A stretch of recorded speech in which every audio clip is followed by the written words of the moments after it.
guys, welcome to a new video. ഇന്നത്തെ വീഡിയോയിൽ പരിചയപ്പെടുത്താൻ പോകുന്നത് ഒരു സോഫ്റ്റ്വെയറിനെ കുറിച്ചാണ്. നമ്മളെല്ലാവരും വീഡിയോസ് കാണുന്നതാണ്. അതിൽ ഹൈ ക്വാളിറ്റി വീഡിയോസ് കാണാനാണ് നമ്മൾ ഏറ്റവും കൂടുതൽ ആഗ്രഹിക്കുന്നത്, ഏറ്റവും കൂടുതൽ ഇഷ്ടപ്പെടുന്നത്.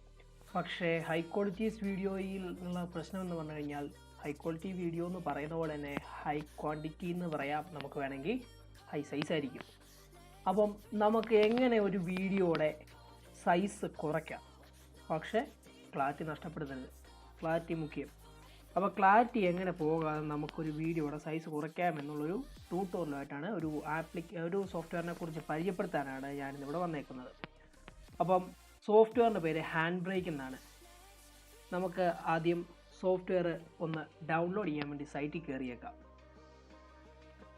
അപ്പോൾ ഇതാണ് നമ്മുടെ HandBrakeൻ്റെ സൈറ്റ് എന്ന് പറഞ്ഞു കഴിഞ്ഞാൽ. ഇതിനകത്ത് നമുക്ക് വിൻഡോസിൻ്റെ 64 ബിറ്റ് കിടപ്പുണ്ട്. നമ്മുടെ വിൻഡോസ് ആണ് യൂസ് ചെയ്യുന്നത്.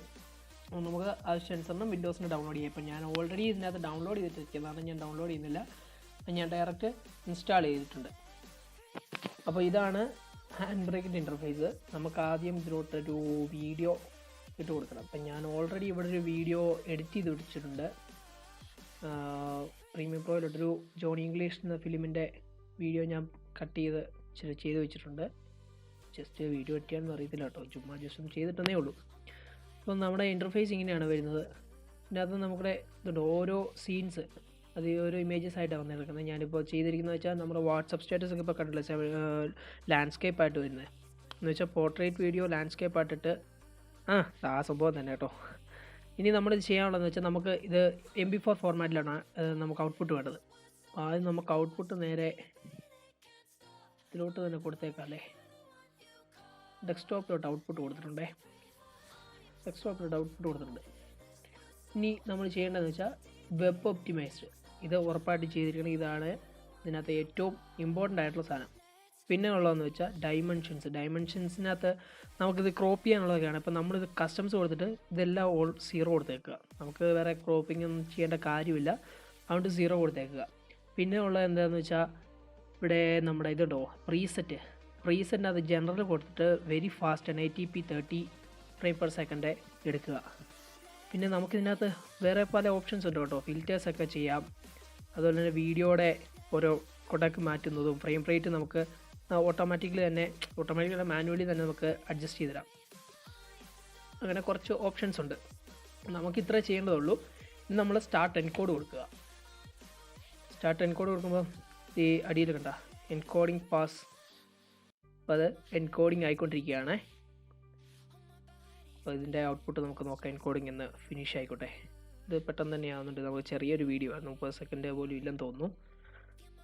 അപ്പം എൻകോഡിങ് ഫിനിഷ് ആയിട്ടുണ്ട്. അപ്പം നമ്മൾക്ക് നോക്കേണ്ടത് ഇപ്പം ഞാൻ എഡിറ്റ് ചെയ്തിട്ടിരുന്ന വീഡിയോയുടെ പ്രോപ്പർട്ടീസ് സൈസ് ചെയ്യുക 30.7 MB. ഇനിയിപ്പം ഞാൻ ഇവിടുന്ന് കംപ്രസ് ചെയ്ത വീഡിയോയുടെ സൈസ് ഉണ്ടോ 4.90 MB ഉള്ളൂ. ഇനി നമുക്കിതിൻ്റെ രണ്ടിൻ്റെയും ക്ലാരിറ്റി ഒന്ന് ചെക്ക് ചെയ്യാം. രണ്ടും ഏകദേശം സെയിം ക്ലാരിറ്റി ആണോ നമുക്ക് നോക്കണ്ടേ. ഇതിപ്പോൾ 2 പ്ലെയറിൽ ഇങ്ങോട്ട് ഓപ്പൺ ചെയ്തിട്ടേക്കാം.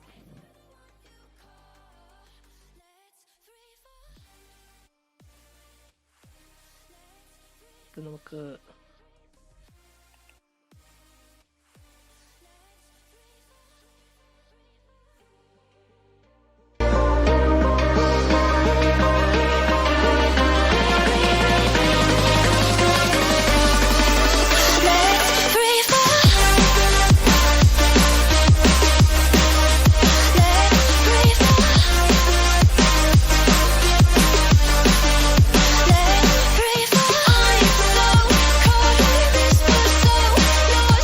നോക്കിയിട്ട് വേറെ വ്യത്യാസമൊന്നും തോന്നിയിട്ടൊന്നുമില്ല, വലിയ വ്യത്യാസമൊന്നും തോന്നിയിട്ടില്ല. അത്യാവശ്യം നല്ല ക്ലാരിറ്റി തന്നെയാണ് ഉള്ളത്.